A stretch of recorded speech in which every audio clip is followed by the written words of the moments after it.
Nut bolt বা screw এগুলো যখন হাতে নিই প্রায়ই ভাবি কি অদ্ভুতভাবে এগুলো একটার সাথে অন্যটা একেবারে ফিট হয়ে যায়। হ্যাঁ, তাই না? ছোট মেশিন হোক বা বিশাল কোনো ব্রেজ, সবখানেই এই নিখুঁত মাপটা কিন্তু দারুণ জরুরি। একদম। আজ আমরা বরং এই স্ক্রু থ্রেডের মাপজোখের দুনিয়াটাতে একটু ঢুমারি, কি বলেন? ঠিক। চলুন দেখি এর কিছু জরুরি পরিভাষা কি কি, মানে টর্মসগুলো আর কি। হ্যাঁ, আর জানবো কোন যন্ত্র দিয়ে এই মাপগুলো নেওয়া হয়। আর হ্যাঁ, কারখানার যখন হাজার হাজার বানানো হয়, তখন গেজ দিয়ে কোয়ালিটি কন্ট্রোলটা কিভাবে হয় সেটাও দেখব। আচ্ছা, তাহলে শুরুতেই আসি পরিভাষা দিয়ে। স্ক্রু থ্রেড মানে তো আমরা বুঝি ওই যে পেঁচানো খাঁজ কাটা থাকে। এর তো অনেকগুলো মাপ থাকার কথা। হ্যাঁ, কয়েকটা মাপ খুব ইম্পর্ট্যান্ট। যেমন ধরুন মেজর ডায়ামিটার, এটাকে আমরা ডি দিয়ে লিখি। মেজর ডায়ামিটার, সেটা কোনটা? এটা হলো থ্রেডের একদম বাইরের দিকটা, মানে একেবারে চূড়া থেকে উল্টো দিকের চূড়া পর্যন্ত মাপ। ধরুন একটা পাহাড়ের সবচেয়ে উঁচু দুটো পয়েন্টের মধ্যে দূরত্ব মাপছি। ও আচ্ছা, মানে একদম বাইরের মাপটা। তাহলে তো ভেতরের দিকেও একটা মাপ থাকবে। সবচেয়ে গভীর। ঠিক ধরেছেন। সেটা হলো মাইনর ডায়ামিটার, মানে ছোটটি। এটা হলো থ্রেডের গোড়া, মানে রুটের সবচেয়ে গভীর বিন্দু থেকে ঠিক উল্টো দিকের রুটের দূরত্ব। মানে পাহাড়ের দুটো উপত্যকার একদম তলার ভেতরের দূরত্ব, তাই তো? একদম তাই।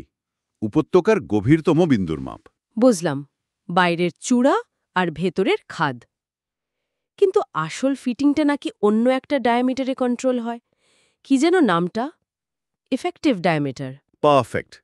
ইফেক্টিভ বা পিচ ডায়ামিটার। এটাকে আমরা D2 লিখি। এটা কিন্তু বলতে গেলে একটা কাল্পনিক মাপ। কাল্পনিক মানে? মানে এমন একটা সিলিন্ডারের ব্যাস যেখানে থ্রেডের যে খাঁজটা আছে আর তার পাশে যে ফাঁকা জায়গাটা, সেই দুটো সমান চওড়া হয়। ও, আর এটাই ঠিক করে নাট আর বোল্ট কতটা টাইট বা ঢিলে হবে। ভাবুন, দুটো গিয়ারের দাঁত যেখানে সবচেয়ে ভালোভাবে মেশে, ওইরকম একটা লাইন। তার মানে এই ইফেক্টিভ ডায়ামিটারটাই হলো আসল ব্যাপার, যেটা কানেকশনটা কতটা ভালো হবে তা ঠিক করে। একদম। এই মাপটা সামান্য এদিক ওদিক হলেই কিন্তু মুশকিল। কানেকশন দুর্বল হয়ে যেতে পারে, ভাইব্রেশনে খুলে যেতে পারে, এমনকি লোড নিতে না পেরে ভেঙেও যেতে পারে। সর্বনাশ! তার মানে এই মাপটাই সবচেয়ে জরুরি ফিটের জন্য। আর কোনো মাপ আছে? হ্যাঁ, আরও দুটো আছে।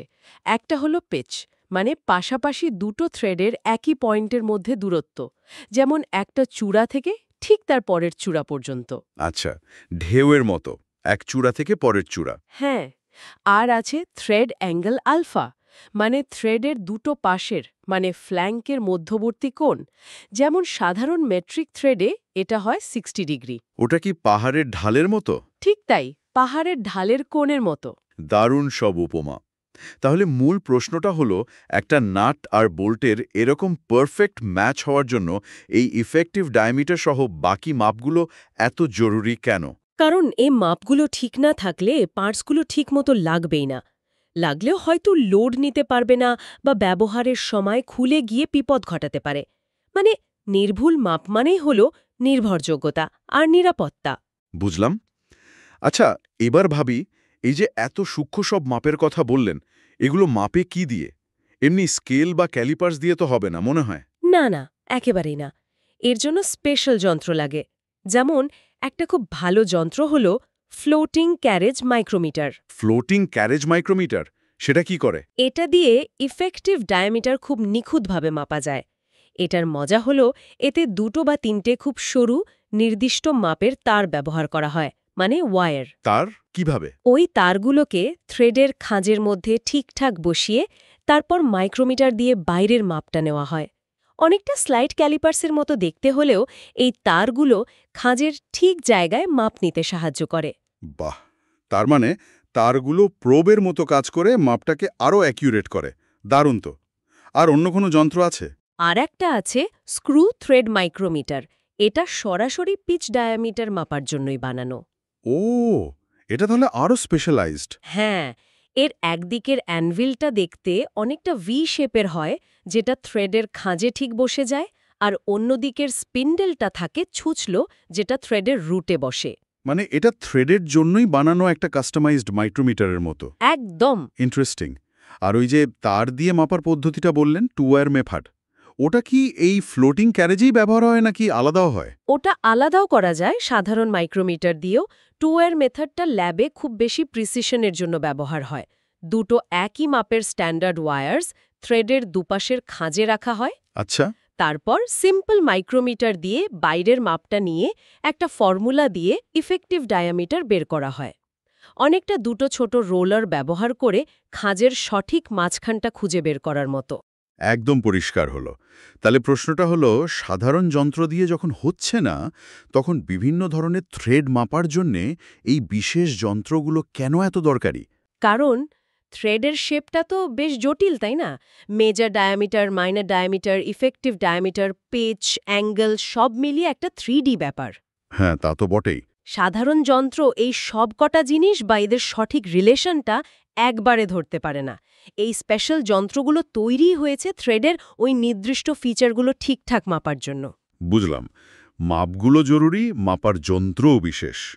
কিন্তু একটা চিন্তা আসছে, কারখানায় যখন মিনিটে শয়ে শয়ে নাটবোল্ট তৈরি হচ্ছে, তখন কি প্রত্যেকটা পার্টস এভাবে মাইক্রোমিটার দিয়ে মাপা সম্ভব? না, না, একদমই সম্ভব না। আর সেখানেই আসে গেজের ব্যবহার, থ্রেড গেজ। Thread gauge? হ্যাঁ, এগুলো হলো এক ধরনের রেডিমেড মাপকাঠি, যা দিয়ে খুব তাড়াতাড়ি দেখে নেওয়া যায় যে পার্টসটা ঠিক মাপে তৈরি হয়েছে কিনা। এগুলো চলে মূলত গো আর নো গো প্রিন্সিপলের ওপর। গো আর নো গো, সেটা আবার কি রকম? ধরুন ভেতরে থ্রেড মাপতে হবে, যেমন একটা নাটের। তার জন্য আছে থ্রেড প্লাগ গেজ। সেটার দুটো দিক থাকে। একটা হলো গো সাইড, যেটা ঠিকঠাক মাপ হলে থ্রেডের মধ্যে স্মুথলি ঢুকে যাওয়ার কথা। আচ্ছা। আর অন্য দিকটা হলো নো গো সাইড, যেটা ঢোকার কথা নয়। যদি গো ঢোকে যায় আর নো গো না ঢোকে, তার মানে মাপ ঠিক আছে। বাহ, দারুণ তো। অনেকটা তালার জন্য সঠিক চাবি মিলিয়ে দেখার মতো। ঠিক তাই, চমৎকার উপমা। আর বাইরের থ্রেডের জন্য, মানে বোল্টের জন্য? বোল্টের জন্য আছে থ্রেড রিং গেজ। এখানেও দুটো আলাদা রিং থাকে। একটা গো রিং, যেটার মধ্যে দিয়ে বোল্টটা সহজে চলে যাবে। আর একটা নো গো রিং, যেটাতে বোল্টটা আটকে যাবে, মানে পুরোটা ঢুকবে না। একই লজিক তাহলে। হ্যাঁ, আর একটা আছে থ্রেড স্ন্যাপ গেজ। এটাও বাইরের থ্রেড মাপে, কিন্তু আরও ফাস্ট। এটা দেখতে ইউ শেপের মতো। ও, স্ন্যাপ গেজ। হ্যাঁ, তাতেও একদিকে গো খাঁজ কাটা থাকে, অন্যদিকে নো গো খাঁজ। বোল্টটা গো খাঁজে ফিট করবে, কিন্তু নো গো খাঁজে করবে না। প্রোডাকশন লাইনে একটার পর একটা পার্টস যখন চেক করতে হয়, এটা খুব স্পিডে কাজ করে। মানে কোয়ালিটি চেকের জন্য একটা ফাস্ট টেমপ্লেট। একদম, একটা, হ্যাঁ না, ক্ল্যাম্পের মতো। তাহলে এবার বুঝতে পারছি কারখানায় তৈরি হওয়া হাজার হাজার নাট বোল্টের মাপ সঠিক আছে কিনা সেটা এত তাড়াতাড়ি জানার জন্য এই গেজগুলো কিভাবে সাহায্য করে। এই গেজগুলো আসলে ইন্সপেকশন টাইম অনেক কমিয়ে দেয়। প্রত্যেকটা পার্টস সেকেন্ডের মধ্যে পাস বা ফেল ডিসাইড করা যায়। এতে প্রোডাকশন স্পিড বাড়ে, আবার খারাপ কোয়ালিটির জিনিসও মার্কেটে যায় না। মানে সময় আর মান দুটোই বাঁচে। একদম পরিষ্কার। তাহলে আজকের আলোচনায় আমরা স্ক্রু থ্রেডের বেশ কিছু জরুরি পরিভাষা, যেমন মেজর, মাইনর আর বিশেষ করে ইফেক্টিভ ডায়ামিটার, পিচ, অ্যাঙ্গেল, এগুলো নিয়ে জানলাম। হ্যাঁ, সাথে দেখলাম floating carriage micrometer, screw thread মাইক্রোমিটারের মতো কিছু স্পেশাল মাপার যন্ত্র। আর দেখলাম জিএনও নীতির ওপর চলা প্লাগ, রিং আর স্ন্যাপ গেজের ব্যবহার, যেগুলো ম্যাস প্রোডাকশনে খুব দরকারি। একদম।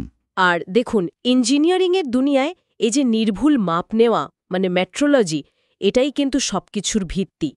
আজকে আমরা যা আলোচনা করলাম, এই জ্ঞানটা কিন্তু শুধু পরীক্ষার জন্য নয়, ঠিক, ভবিষ্যতে ভালো মানের নির্ভরযোগ্য জিনিস বানানোর জন্য এটা অপরিহার্য।